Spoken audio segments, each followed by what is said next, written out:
Welcome to Penrose Learning, where we make understanding easy. In this video, I will show how to make chicken chow mein.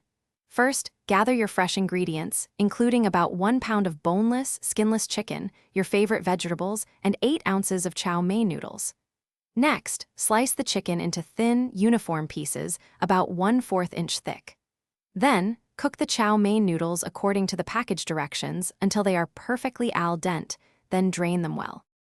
Now, marinate your sliced chicken with 2 tablespoons of soy sauce, 1 teaspoon of sesame oil, and a pinch of cornstarch for about 15 minutes. Heat 2 tablespoons of oil in a hot wok or large pan over medium-high heat. Stir-fry the chicken until it's fully cooked and lightly browned. Then, add your chosen vegetables, like 2 cups of shredded cabbage and 1 cup of sliced carrots, cooking until crisp tender.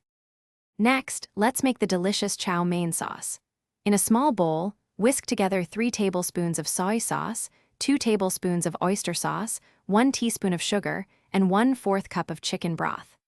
Add the cooked noodles to the wok with the chicken and vegetables. Pour the prepared sauce over all the ingredients, then toss everything gently to ensure the noodles and vegetables are evenly coated and heated through. Finally, transfer your freshly made chicken chow mein to serving plates.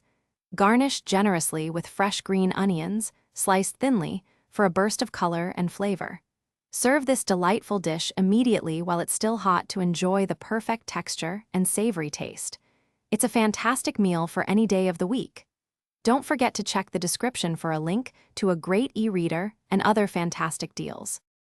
Thanks for watching. If this was helpful, leave a like and consider subscribing. See you next time.